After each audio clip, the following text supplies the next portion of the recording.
नहमदुहु व नुसल्ली व नुसल्लिमु अला रसूलिहिल करीम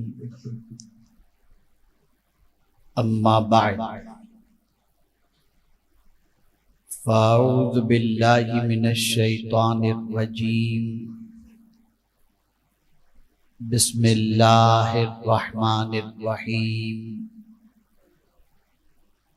वज़कुरू निअमतल्लाहि अलैकुम वमा अंज़ला अलैकुम मिनल किताबि वल हिकमह यइज़ुकुम बिही सदक़ल्लाहुल अज़ीम। काबिल कद्र मोहतरम व मुकर्रम सदरुल मुदर्रिसीन हज़रत अल्लामा इफ्तिखारुल्लाह मिसबाही साहब क़िबला मद्दज़िल्लहुल आली, ख़तीब व इमाम मस्जिद हाज़ा हज़रत मौलाना हाफिज़ व क़ारी ज़ुल्फ़िकार अशरफ़ी साहब क़िबला मद्दज़िल्लहुल आली व दिगर उलमाए ज़वील एहतराम हुफ़्फ़ाज़ किराम, हाज़िरीन व नाज़िरीन, अस्सलामु अलैकुम व रहमतुल्लाहि व बरकातुहू। मेरे प्यारे आका सल्लल्लाहु तआला अलैहि वसल्लम के प्यारे दीवानों, सूरह बक़रा की जिस आये करीमा की तिलावत का मैंने शर्फ हासिल किया, उससे मुताल्लिक़ कुछ मारूज़ात पेश करने से पेशतर आक़ाए करीम रऊफ़ व रहीम अलैहि तहिय्यतु व तस्लीम की बारगाह बेकस पनाह में जिस तरीके से मैं पढ़ाऊँ, अक़ीदत व मोहब्बत में डूब कर उसी तरीके से दुरूद व सलाम का नजराना पेश करें। अस्सलातु वस्सलामु अलैका या रसूल अल्लाह, अस्सलातु वस्सलामु अलैका या हबीब अल्लाह, अस्सलातु वस्सलामु अलैका या नबी अल्लाह,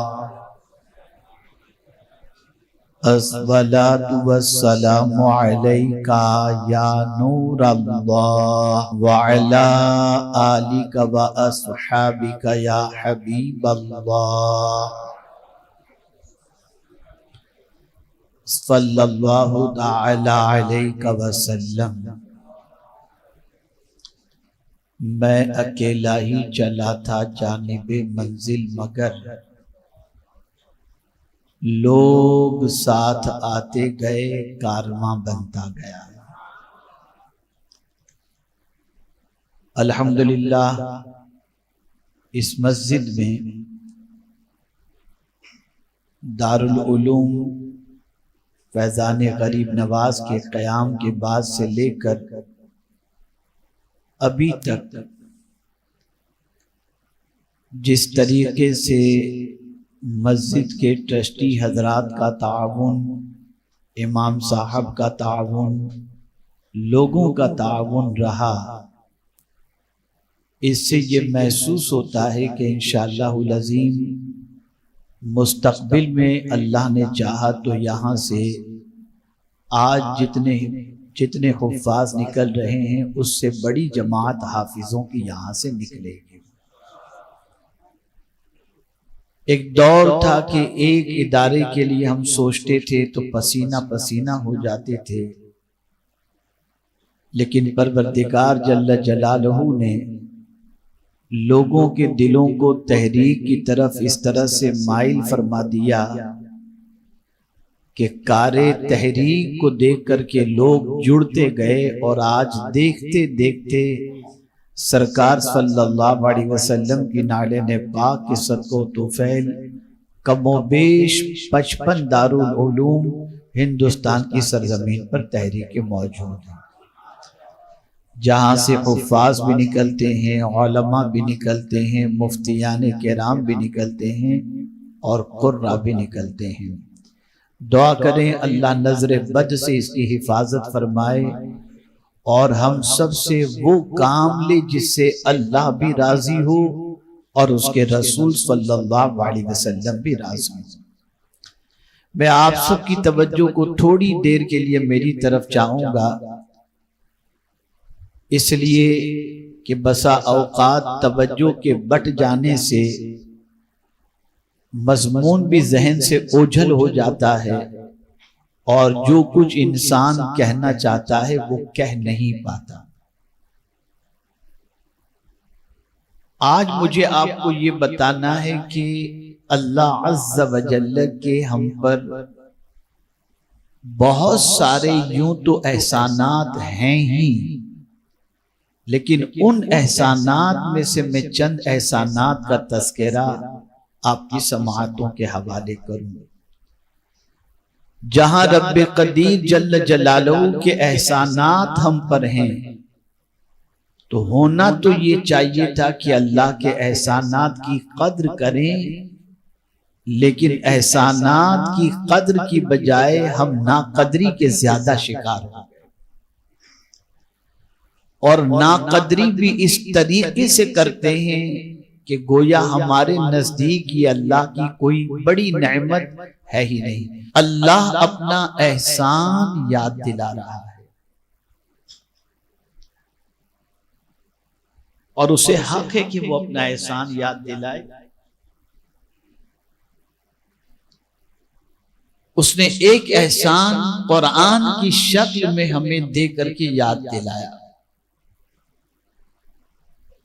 और फिर एहसान याद दिलाकर अल्लाह अज़्ज़ व जल इस कुरान की अजमत को हमारे सामने उजागर भी किया और साथ ही साथ इस कुरान के मकसद को भी बयान फरमा दिया।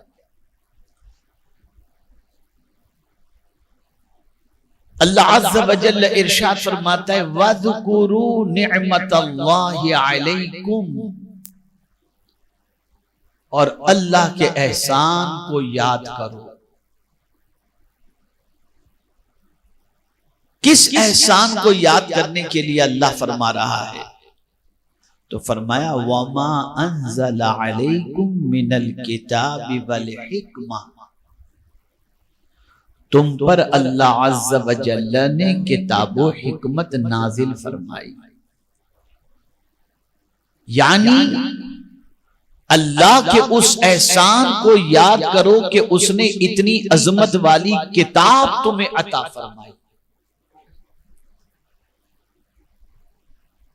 दुनिया में आप किताबों की लाइन लगाकर देख लीजिए और किताबों को उठा करके देख लीजिए, कोई किताब आपको ऐसी नहीं मिलेगी जो कुरान के सामने ठहर सके।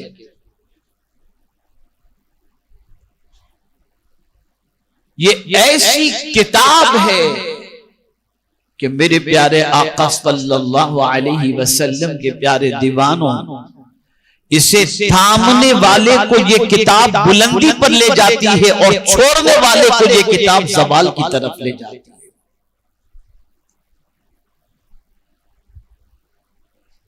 इस किताब की ताकत का कोई अंदाजा नहीं लगा सकता।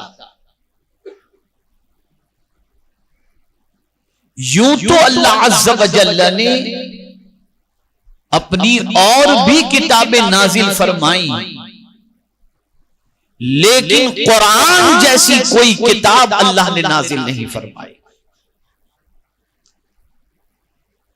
ये इतनी बरकत वाली किताब है, इतनी अजमत वाली किताब है कि इस किताब की न बरकतों का कोई इहाता कर सकता है और न इसकी फजीलत का कोई इहाता कर सकता है। मेरे प्यारे आका सल्लल्लाहु ताला अलैहि वसल्लम के प्यारे दीवानों, अल्लाह अज़्ज़ व जल्ल ने ये किताब देकर हमें फरमाया कि अल्लाह की नेमत को याद करो, यानी उसका एहसान मानो कि उसने तुम्हें ये किताब अता फरमाई। अब आप देखें, दुनिया में इस वक्त नहीं बल्कि माजी का भी अगर आप जायजा लें तो दुश्मनी सबसे ज्यादा अगर लोगों को किसी किताब से रही तो आलम कुफ्र को कुरान ही से सबसे ज्यादा दुश्मनी रही है। इसलिए कि ये किताब इंसान को संवारती भी है और इंसानों को बेनकाब भी करती है। कौन सा इंसान कैसा है उसकी फितरत ये कुरान बता देती है। आज अगर मुसलमान इंसानों के पहचानने में धोखा खाता है तो उसकी सबसे बड़ी वजह यह है कि उसने इंसान को कुरान से नहीं पहचाना, अपनी खोपड़ी और भेजे से पहचाना। अगर कुरान से पहचानता तो कभी धोखा न खाता। इस किताब ने हर एक की फितरत को उजागर किया, हर एक को बेनकाब किया, हर एक के मकर फरेब को जाहिर किया। और इसी के साथ जो कामयाबी की शाहराह पर गामजन होना चाहता है उसको इसी किताब ने बताया कि ये करो, ये वस्फ अपने अंदर पैदा करो, कामयाबी बढ़कर तुम्हारे कदमों का बोसा लेगी। अब कुरान ने एक छोटा सा जुमला इस किताब की अजमत के बारे में फरमाया। क्या फरमाया? वज़कुरू निअमतल्लाहि अलैकुम वमा अंज़ला अलैकुम मिनल किताबि वल हिक्मा। और उसके बाद फरमाया यईज़ुकुम बिही। ये है इस किताब का कमाल, और इसी कमाल को इंसान भूल गया। ये किताब नसीहत की किताब है। ये किताब बड़ी अजमत वाली किताब है कि तुम्हें नसीहत करती है। और सुन लो, जिसने कुरान की नसीहत को कबूल कर लिया वो दुनिया में भी कामयाब है और आखिरत में भी कामयाब। ये है इस किताब का। इस किताब की नसीहत को फॉलो करो, इस किताब की गाइडलाइन को फॉलो करो। अब आगे मैं एक और आयत पेश करता हूं जिससे वाज किसे कहते हैं और ये किताब किस तरीके से वाज है ये आपकी समझ में बात आ जाएगी। एक है जिस्म हमारा और एक है हमारा दिल।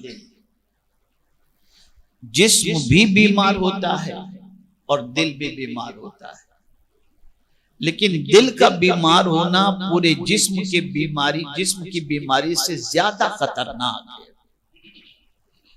बहुत ज्यादा खतरनाक है। इसलिए कि अगर जिस्म बीमार होता है, बुखार आ गया, हाथ में दर्द, सर में दर्द, ये बीमारी है।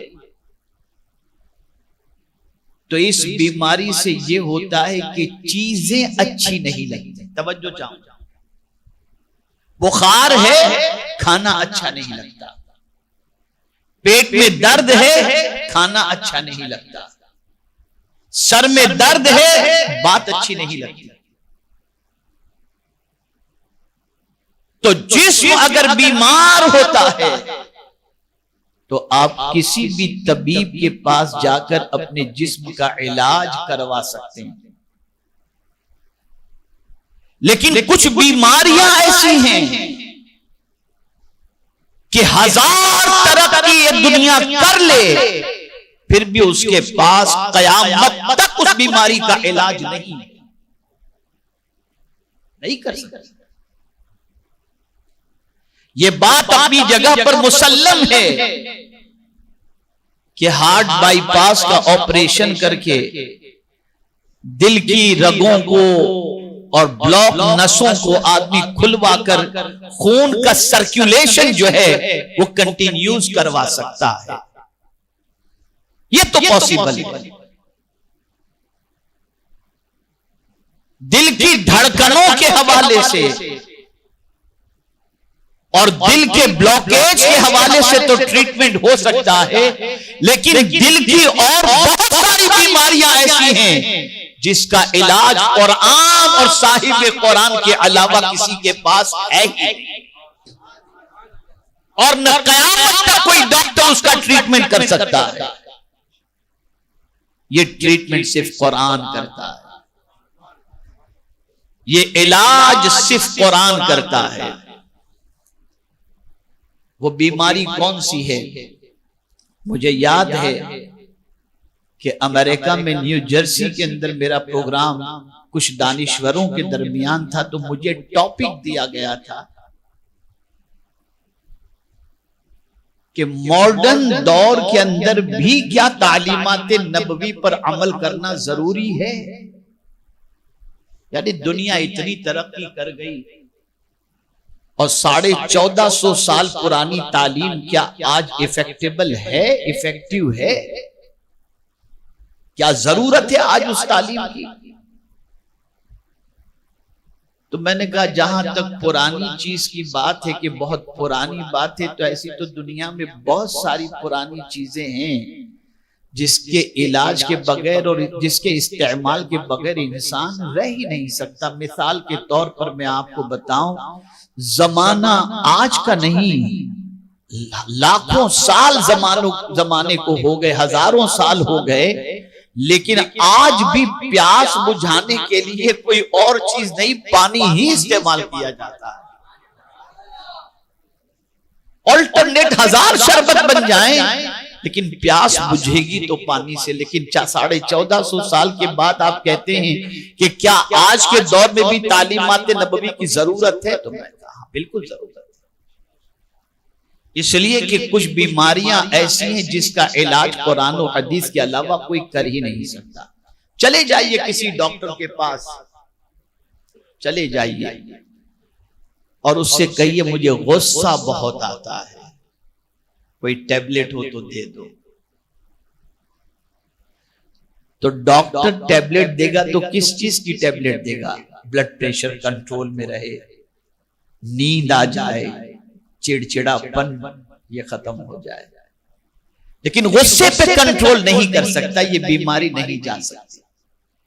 लेकिन अगर इस बीमारी का इलाज कुरान में तलाश करोगे तो इस बीमारी का इलाज मिल जाएगा। और जब कोई बीमार गुस्से का मरीज अल्लाह अज़्ज़ व जल्ल के अता करदा फार्मूले पर अमल करता है और रसूल रहमत सल्लल्लाहु अलैहि वसल्लम के अता करदा फार्मूले पर अमल करता है तो उसकी जिंदगी में निखार पैदा हो जाता है। इसीलिए कुरान ने वाज़ेह लफ्जों में कहा, क्या तुम जानना चाहते हो कि हमने जन्नत किसके लिए संवारी है? तुम ये जानना चाहते हो ये जन्नत की चौड़ाई है किसके लिए? ये सारी चीजें किसके लिए हैं? तो कुरान कहता है उइद्दत लिल मुत्तकीन, ये मुत्तकीन के लिए। अब मुत्तकीन कौन है? अल्लज़ीना युनफिकूना फिस्सर्राइ वद्दर्रा वल काज़िमीनल गैज़। ये किसके लिए है? ये उन परहेजगारों के लिए है जो खुशी में और गम में अल्लाह के नाम पे लुटाते भी हैं और गुस्से को पी जाते हैं, गुस्से को पी जाते हैं। अल्लाह अकबर।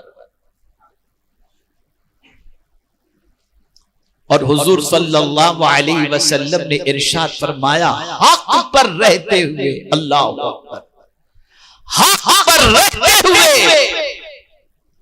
अगर किसी बात पर गुस्सा आ जाए और बंदा अपने गुस्से को पी जाए, अल्लाह अज़्ज़ व जल उसको जहन्नम से रोक देता है। और फिर हुजूर सल्लल्लाहु अलैहि वसल्लम ने फरमाया, पहलवान वो नहीं है जो अखाड़े में किसी को पटक दे, बल्कि हकीकी पहलवान वो है जो गुस्सा आए तो उस गुस्से को पी जाए। मेरी एक तकरीर अभी बहुत बड़े बड़े बिजनेसमैन के दरमियान और प्रोफेशनल के दरमियान अभी गुज़िश्ता शनिचर को हुबली के अंदर हुई है, तरक्की में रुकावटें, ये टॉपिक था मेरा। उसे सुनिएगा और फिर अपनी जिंदगी की तरफ तवज्जो हम सब दें कि ये रुकावटें हमारी जिंदगी में तो नहीं महसूस करें। उसमें पहली चीज है गुस्सा।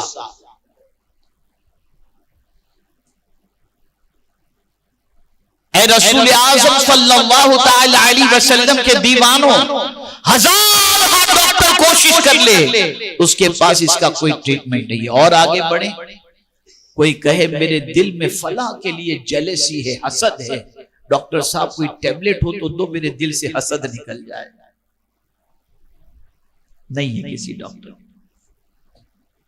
ये इलाज तो मुस्तफा जाने रहमत सल्लल्लाहु अलैहि वसल्लम, इसका इलाज कुरान करेगा। आप देखिए, कुल अऊज़ु बिरब्बिल फलक मिन शर्रि मा खलक व मिन शर्रि गासिकिन इज़ा वक़ब व मिन शर्रि नफ़्फ़ाताति फिल उक़द व मिन शर्रि हासिदिन इज़ा हसद।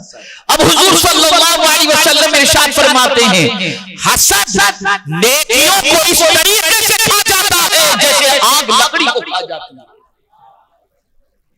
हसद खत्म, बीमारी का इलाज हो गया।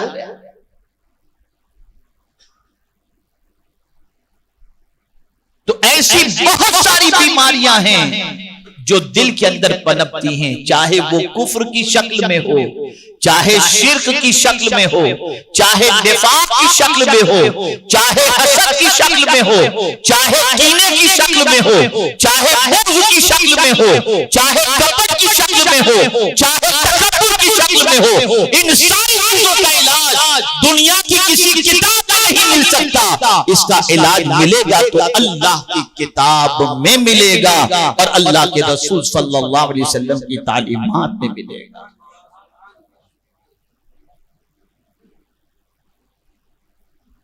तो ये कुरान जो है ना, अल्लाह ने नसीहत के लिए अता फरमाया, इसकी नसीहत कबूल करो और कुर्बान जाइए। सहाबा किसी और चीज की बात नहीं करते, मिसाल भी पेश करते हैं तो किस चीज की, और तकलीफ भी जो इंसान को होती है वो किस चीज की, उसका तज़किरा करते हैं। सहाबा किराम अलैहिमुर रिदवान ने मेरे आका सल्लल्लाहु अलैहि वसल्लम से अर्ज किया, या रसूलल्लाह सल्लल्लाहु तआला अलैहि वसल्लम, दिल पर भी जंग लग जाता है जिस तरह से लोहे पर जंग लग जाता है। तवज्जो चाहूंगा जुमले पर, कोई लोहा दुनिया में ऐसा है ही नहीं जिस पर जंग न लगता हो, हर लोहे पे जंग लग जाता है। अब लोहे पर जैसे जंग लगता है तो आपने लोहे की कैफियत देखी होगी, लोहा खोखला हो जाता है, लोहे की उम्र कम हो जाती है, लोहे की पोजीशन ऐसी हो जाती है कि वजन उठाने की ताकत उसकी खत्म हो जाती है जब जंग लग जाए। लेकिन कुर्बान जाइए सहाबा की अजमत पर कि फिक्र है तो किस चीज की। कहते या रसूल अल्लाह सल्लल्लाहु ताला अलैहि वसल्लम, जिस तरह पानी की वजह से लोहे पर जंग लग जाता है वैसे ही दिल पर भी जंग लग जाता है। सरकार, लोहे के जंग का इलाज तो यह है कि उसे सैकल कर दिया जाए तो लोहे का जंग दूर हो जाता है, लेकिन ये दिल का जंग कैसे दूर करें? अब दिल का जंग क्या है आप समझें थोड़ा सा। किसी ने दिल दुखाने वाली कोई बात कर दी, किसी की गीबत हमने सुन ली, किसी की चुगली हमने सुन ली, कोई गाना हमने सुन लिया, कोई गजल हमने सुन ली, कोई लव और लायानी बात हमने सुन ली, कोई गंदी बात हमने सुन ली, तो हमारे दिल पर जंग लग जाता है। और ये भी याद रखें मेरे प्यारे आका सल्लल्लाहु अलैहि वसल्लम के प्यारे दीवानों, आज ये बता ही देता हूं आपको कि हमारा दिल जंग वाला है, ये पता कैसे चले? हमारे दिल पर भी जंग लग गया है, ये पता कैसे चले? तो फरमाया गया, जब अच्छी बातें दिल पर असर न करती हों और अच्छी बातें सुनकर उन अच्छी बातों पर चलने का जज्बा पैदा न होता हो तो समझ लेना कि तुम्हारे दिल पे जंग लग गया है। गुनाह करना अच्छा लगे और नेकी करने में दुश्वारी पैदा हो तो समझ लेना कि तुम्हारे दिल पर संग लग चुका है। और साहबा को इसकी फिक्र सबसे ज्यादा थी, इसलिए कि जाहिर तो इंसान देखता है, बातिन तो खुदा देखता है। मुझे इमाम आजम की इस बात पर, जब मैं अभी उदयपुर में इमाम आजम कॉन्फ्रेंस की तैयारी कर रहा था 2-3 रोज पहले, तो हयात इमाम आजम अबू हनीफा अलैहिर्रहमा का मुताला कर रहा था, तो एक चीज ने जमीन को झंझोड़ दिया। इमाम आजम अबू हनीफा रहमतुल्लाह तआला अलैह ने कमोबेश 1500 से 1700 दिरहम का एक कीमती कुर्ता खरीदा था, बहुत महंगा कुर्ता। बहुत मालदार थे आप, बहुत बड़े ताजिर थे, कुर्ता खरीदा आपने, शागिर्दों के साथ जाकर कुर्ता खरीद कर लेकर के आए। कई दिन गुजर गए, शागिर्दों ने वो कुर्ता इमाम आजम को पहनते ही नहीं देखा। तो एक दिन शागिर्द ने पूछ लिया, हुजूर वो कुर्ते का क्या हुआ? जो बड़ा महंगा था आपने खरीदा था, लेकिन आपको हमने ज़ेब तन करते नहीं देखा, पहनते नहीं देखा। कहा रोज पहनता हूं। तवज्जो चाहूंगा, फरमाते रोज पहनता हूं। तो शागिर्दों ने कहा हुजूर हमने तो पहनते नहीं देखा। तो फरमाते हैं रात को जब नमाज के लिए उठता हूं तो मेरे मौला को दिखाने के लिए वो कुर्ता पहन लिया करता हूं। अल्लाह अल्लाह, सोचो आप, मैं दुनिया को दिखाने के लिए वो कीमती नहीं पहनता, जिस खुदा ने दिया है उस खुदा की इबादत के लिए मैं उस कुर्ते को ज़ेब-ए-तन किया करता हूं।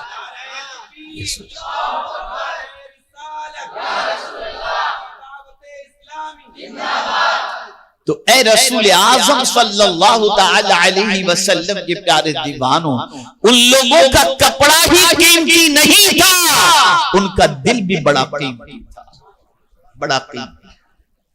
अब सुनिए, इमाम आजम अबू हनीफा का वाकया तो आपने सुन लिया, अब साहबा की बात सुनिए। सरकार से अर्ज करती हैं हुजूर दिल पे जंग लग जाए तो क्या किया जाए? अब आप सोचिए, कोई बिल्डिंग का लोहा सड़ गया हो तो बदलने की बात की जाती है,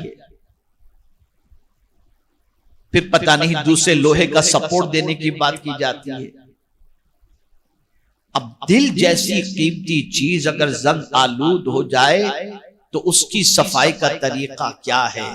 जब साहबा ने हुजूर से पूछा तो रसूल आज़म सल्लल्लाहु अलैहि वसल्लम ने फरमाया, दिल के जंग को दूर करने की 2 चीजें हैं, कसरतु तिलावतिल कुरान व जिक्रिल मौत। कसरत से कुरान शरीफ की तिलावत करो और मौत को कसरत से याद करो, तुम्हारे दिल का जंग अल्लाह दूर फरमा देगा।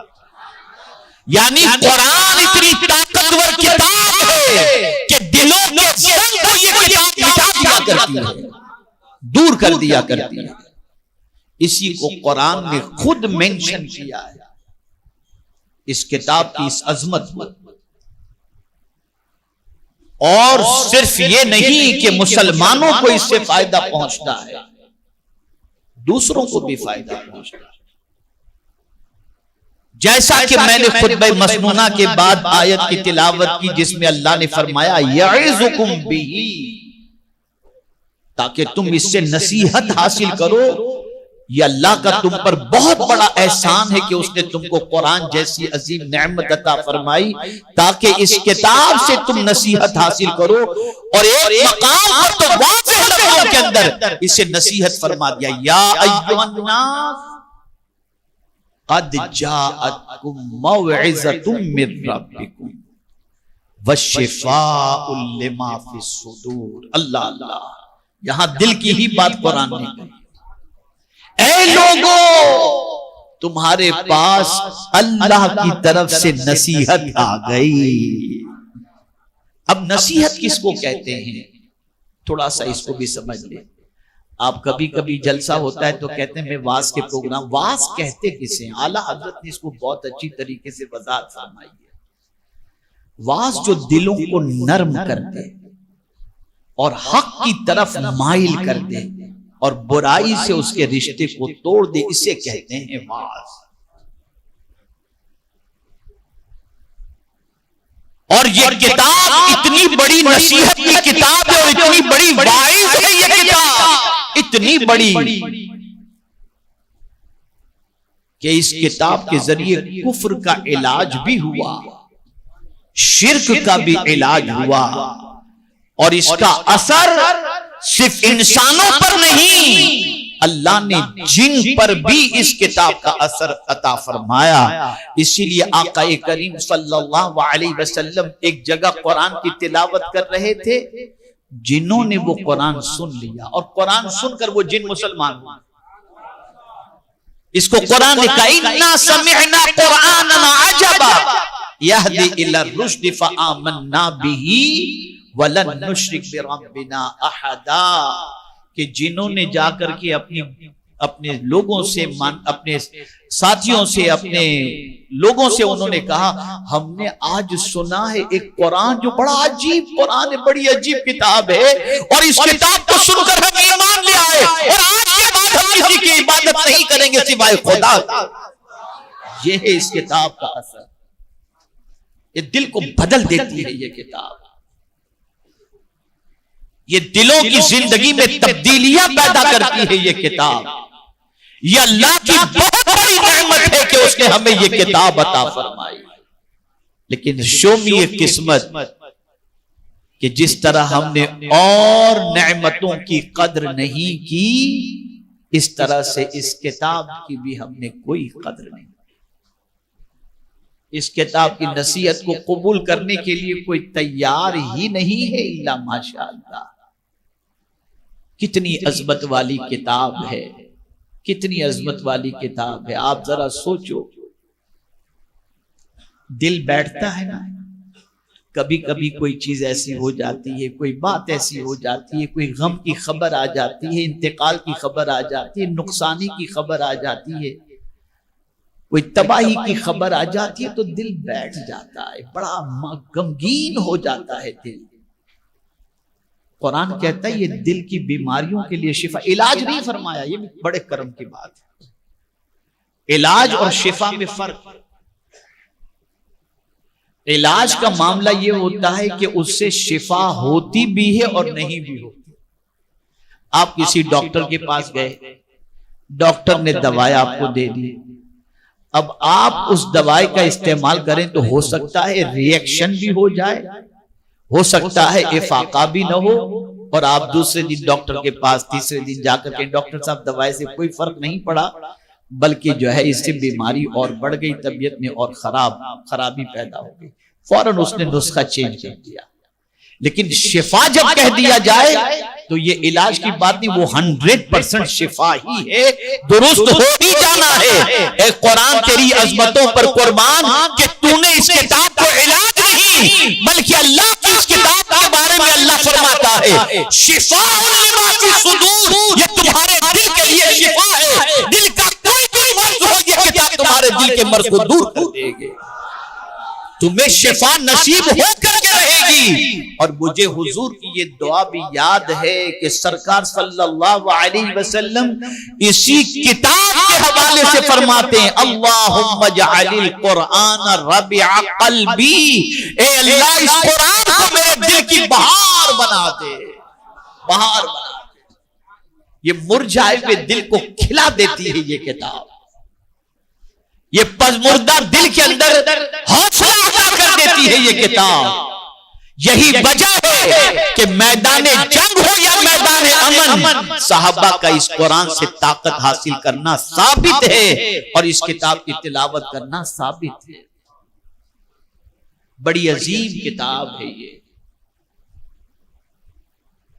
अरे भाई इतना तो सोचो, अभी ये बच्चे इंशाअल्लाह इनकी दस्तार होगी, इनका खत्म कुरान भी हो गया। कभी आपने खत्म कुरान की दुआ जब ये बच्चे करते हैं आपने सुना है? खुदा की कसम जरा उस दुआ की इब्तिदा देख लीजिए आप। मैं तो उस दुआ की इब्तिदा के बारे में सोचता हूं तो मेरी अक्ल दंग रह जाती।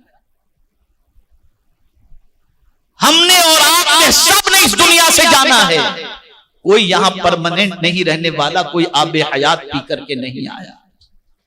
और सबने जाना है, सबको छोड़ करके जाना है, किसी को लेकर नहीं जाना।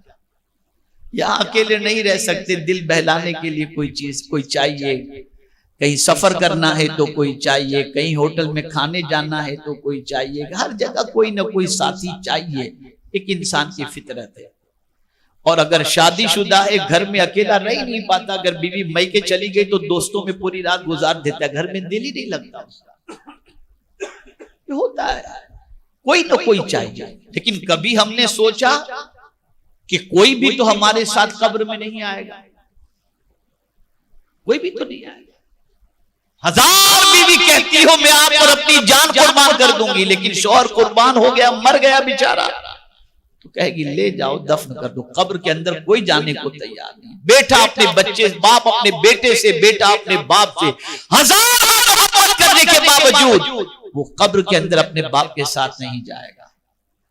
अभी आज मेरे नवासे से और मेरे भतीजे से जब हम घर से निकल रहे थे तो मैंने कहा बेटा मुझे गर्मी महसूस हो रही है कि है वाकई गर्मी? तो इन बच्चों ने कहा नहीं नहीं नानू गर्मी है, वाकई गर्मी है। अब आप सोचिए, हमको गर्मी की शिद्दत महसूस होती है, एयर कंडीशन शुरू कर देते हैं, पंखा शुरू कर देते हैं। अब तो मस्जिद वो भरी हुई नजर आएगी जिसके अंदर एयर कंडीशन लगा होता है। पंखे वाली मस्जिद में भी लोग कम जाते हैं, एसी वाली मस्जिद। और यूं पहले कभी नहीं आते थे, लेकिन एयर कंडीशन की हवा खाने के लिए मस्जिद में भी जल्दी चले जाते हैं कि अंदर जगह नहीं मिलेगी तो क्या होगा। अभी माह रमजान शरीफ आ रहा है, तरावी में देख लीजिएगा आप, होता है सब अपनी जगह पर। लाइट चली जाए तो घबराहट, एयर कंडीशन न हो तो घबराहट, पंखा न हो तो घबराहट। जरा बताओ कब्र में कौन सी चीज होगी? है एयर कंडीशन कब्र के अंदर? नहीं। पंखा है? नहीं। इलेक्ट्रिसिटी नहीं, जनरेटर नहीं, कुछ भी नहीं। तो फिर जब एक हाफिज कुरान या कारी कुरान जब खत्म करता है कुरान ना, तो खत्म कुरान पर दुआ की इब्तिदा यूं करता है, अल्लाहुम्मा आनिस वहशती फी कब्री। ए अल्लाह इस कुरान को मेरे लिए कब्र की वहशत के अंदर मेरा साथी बना दे। जहां कब्र के अंदर कोई राहत नहीं पहुंचाता, वहां ये अल्लाह की किताब राहत पहुंचाती है। ये है वो किताब।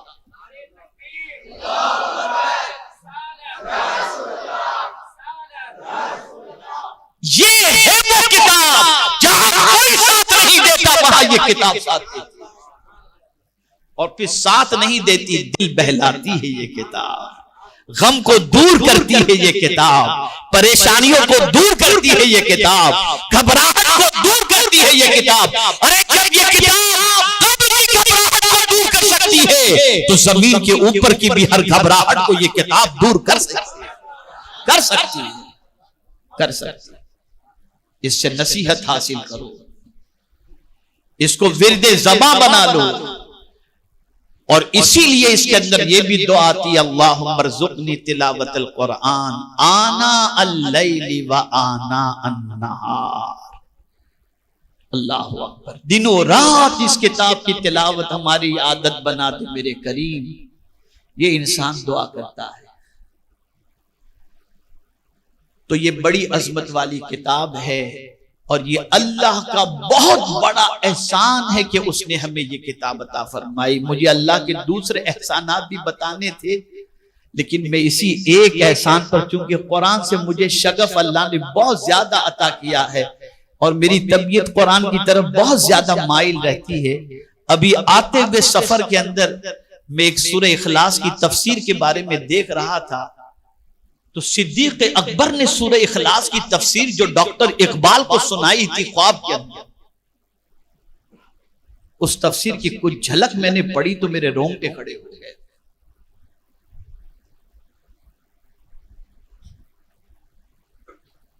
तो अर्ज करने का मंशा यह है कि बस यही एक किताब ऐसी है जिस किताब को देकर अल्लाह अज़्ज़ा व जल्ल ने हम पर एहसान फरमाया। इस किताब से अपने रिश्ते को मजबूत करो, इस किताब से अपने ताल्लुक को मजबूत करो, बल्कि अल्लाह की किताब को किस तरह से पकड़ना चाहिए ये भी अल्लाह ने फरमा दिया। हजरत याहया से फरमाया, या याहया खुज़िल किताब बिल कुव्वा, पूरी ताकत के साथ इस किताब को पकड़ो, यानी अल्लाह की किताब को। ये उनको हुक्म था, हमें भी हुक्म यही है कि इस किताब के दामन को पकड़ें। बस एक हदीस आपकी समाअतों के हवाले करके मैं अपनी गुफ्तगू को खत्म करता हूं। फरमाया गया, एक रस्सी है जिसका एक सिरा अल्लाह के दस्ते कुदरत में है, एक रस्सी जो आसमान से लटक रही है, उसका एक सिरा अल्लाह के दस्ते कुदरत में है, और दूसरा सिरा जब कोई कुरान पढ़ता है तो उसके हाथ में होता है। यानी गोया आप ये समझें कि अगर कोई कुरान पढ़ता है तो गोया ऐसी रस्सी पकड़ा है जिसका दूसरा सिरा अल्लाह के दस्ते कुदरत के अंदर है। और रस्सी कुरान को भी कहा गया, जैसा कि अल्लाह ने फरमाया, वअतसिमू बिहब्लिल्लाहि जमीआ, इसे मजबूती से पकड़ लो, मजबूती से थाम लो, सब पढ़ाओ बच्चों को, कोई मुदायके की बात नहीं, लेकिन सबसे पहले कुरान पढ़ाओ। इंग्लिश आए कि ना आए, डॉक्टर बने कि न बने, इंजीनियर बने कि न बने, कुछ भी बने कि न बने, इसकी फिक्र मत करो। फिक्र ये करो कि इसको कुरान पढ़ना आता है या नहीं आता, इसकी फिक्र करो।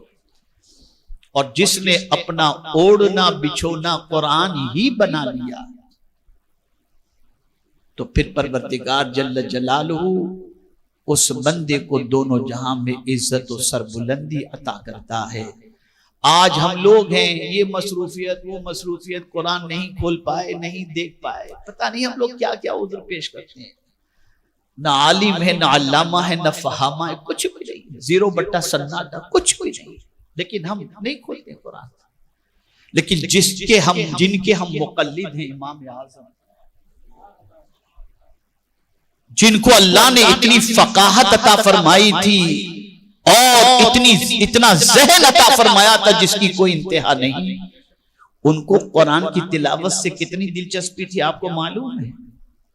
आज जिस जगह पर इमाम आज़म का मज़ार शरीफ है, वहां इमाम आज़म ने उसी जगह पर बाद रिवायतों में 6000, बाद में 7000 कुरान मुक़द्दस इमाम आज़म ने वहां पर खत्म किए थे। तो क्या उनकी मसरूफियत हमसे कम थी या हमसे ज्यादा थी? हमसे ज्यादा थी। कई सालों तक तो ईशा के वजू से उन्होंने फजर की नमाज अदा फरमाई। तो डूब जाओ इस कुरान के अंदर, इसे अपने लिए विर्द ज़बां बना लो, हिर्ज़े जा बना लो।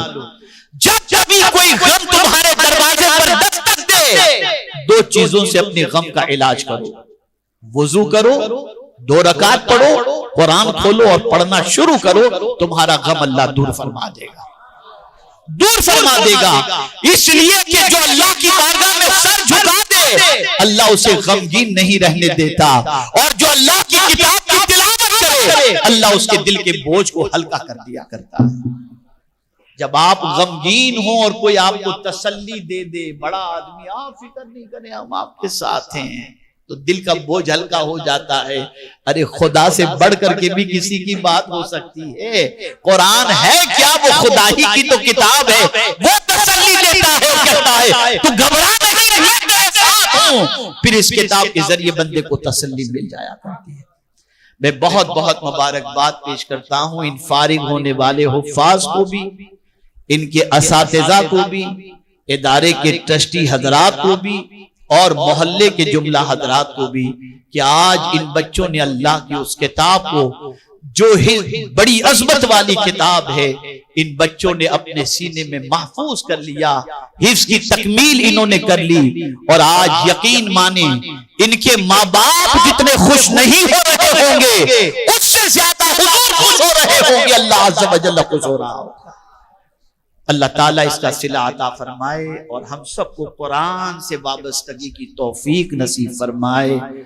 सुन्नी दावत इस्लामी के इस इदारे के इन फारिग होने वाले बच्चों को हम हदिया तबरीक पेश करते हैं और साथ ही साथ आप सबसे दुआ की गुजारिश करते हैं कि दुआ करें अल्लाह हम सबसे वो काम ले जिससे अल्लाह भी राजी हो जाए और उसके रसूल सल्लल्लाहु अलैहि वसल्लम भी राजी हो जाएं। वमा अलैना इल्लल बलागुल मुबीन। अस्सलामु अलैकुम व रहमतुल्लाहि तआला व बरकातुहू।